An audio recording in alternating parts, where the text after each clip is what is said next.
Chapter 9. Now the first covenant had regulations for worship and also an earthly sanctuary.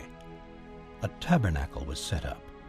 In its first room were the lampstand, the table, and the consecrated bread. This was called the holy place.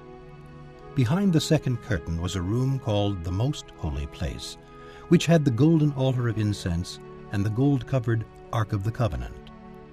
This ark contained the gold jar of manna, Aaron's staff that had budded, and the stone tablets of the covenant. Above the ark were the cherubim of the glory, overshadowing the atonement cover. But we cannot discuss these things in detail now. When everything had been arranged like this, the priests entered regularly into the outer room to carry on their ministry. But only the high priest entered the inner room, and that only once a year, and never without blood, which he offered for himself and for the sins the people had committed in ignorance.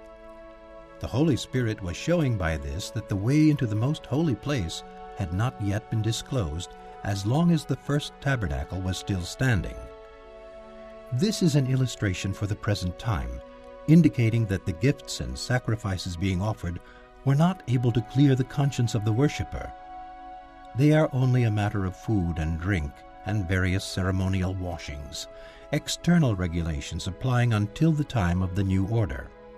When Christ came as high priest of the good things that are already here, he went through the greater and more perfect tabernacle that is not man-made, that is to say, not a part of this creation.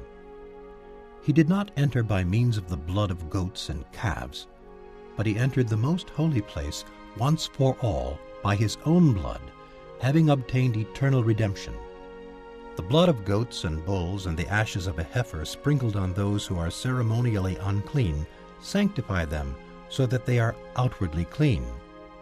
How much more then will the blood of Christ, who through the eternal Spirit offered himself unblemished to God, cleanse our consciences from acts that lead to death, so that we may serve the living God?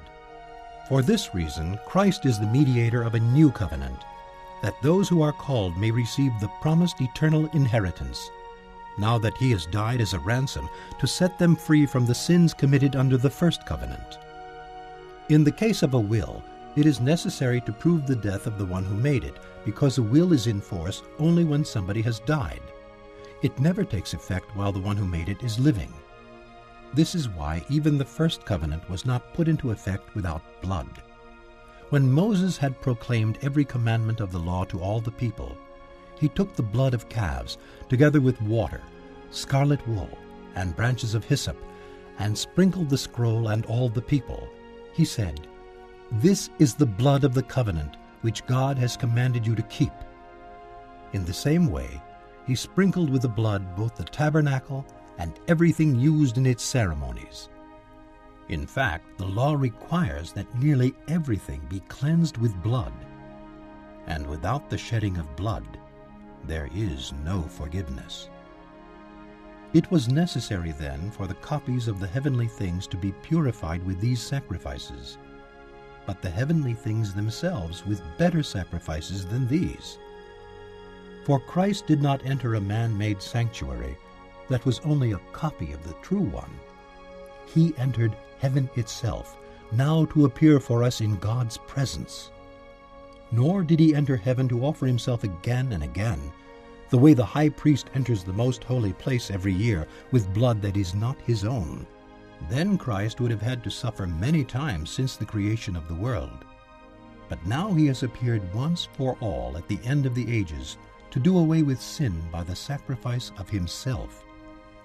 Just as man is destined to die once, and after that to face judgment, so Christ was sacrificed once to take away the sins of many people, and he will appear a second time, not to bear sin, but to bring salvation to those who are waiting for him.